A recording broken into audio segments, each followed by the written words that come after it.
అప్పుడెప్పుడో మార్చ్‌లో అనుకుంటా, ఎట్లనో పొద్దున్న జల్దీ లేస్తా గదా! మంచిగా వాకింగ్‌కి పోదాము అని జెప్పి, నేను పోవుడేమో గానీ ఎండలు పోయినాయి, వానలు పోయినాయి.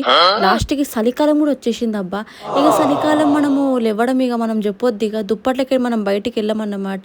ఇగో దీన్నే అంటారు రాంగ్ టైమ్, రాంగ్ ప్లేస్ అని జెప్పి. ఎండ పటా పటా కొడుతుంది. ఫోబియా ఉందబ్బా! అదేందంటే క్యూట్ ఫైండ్స్ అన్నమాట. ఏదైనా క్యూట్‌గా కనిపించిందనుకో అది నాకు గావాలి. ఇప్పుడు నాకు ఆ కారు గావాలని కూర్చుంటున్నా. కారు కొనాలన్న విషయం పక్కన పెడితే ముందు నేను డ్రైవింగ్ నేర్చుకోవాలి. చెప్పినా గదా! నేను బ్రేక్ అంటే గేర్ అంట, గేర్ అంటే బ్రేక్ అంట. అసలే చాలా లో టెంపరేచర్ బాడీ. రేపటి నుంచి స్వెటర్ గూడా క్యారీ చేయాలి ఆఫీస్‌కి. లేకపోతే నాకు జ్వరమేమో గానీ మా మేనేజర్ ఇంగ నాకు లీవ్స్ అప్రూవ్ చేయలేక కింద మీద పడిపోతాడు. అంత ఈజీగా సిక్ అయిపోతా నేను వింటర్స్‌లో నేను. ఒక రెడ్ లైట్, తర్వాత ఒక గ్రీన్ లైట్, తర్వాత ఒక యెల్లో లైట్, ఒక 5 నిమిషాలు ఆగినాక మళ్ళీ రెడ్ లైట్. ఇప్పుడు మనమున్న మూడ్‌కి ఏందంటే ఇంటికి జల్దీ పోయి మనం నిద్రపోవాలన్నమాట.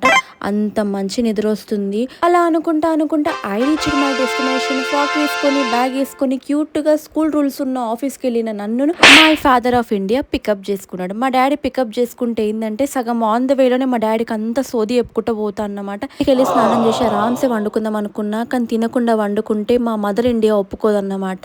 అంటే మనము తినకుండా పండుకున్నందుకు కాదు, అన్నం వేస్ట్ అయిపోతదని. అసలే చలికాలం స్టార్ట్ అయ్యింది. వ్యాజ్లైన్ విచ్చని విడిగా రుద్దేయండి. ఎట్లయితుంటే అట్లయితే తర్వాత స్వెటర్లు, చెద్దర్లు అన్నీ తీసి దుప్పటి కప్పుకొని వండుకొని ఆహా! బిర్యానీ తింటే ఎంత బావుంటది ఈ టైంకి. నేనైతే చచ్చిపోతున్నా అసలు. ఇంకొక 10 రోజులు ఆగాలంటే నా వల్ల అస్సలైతే లేదు. వీడియోలు చూసుకుంటా పొట్ట నింపేసుకుంటున్నా అన్నమాట.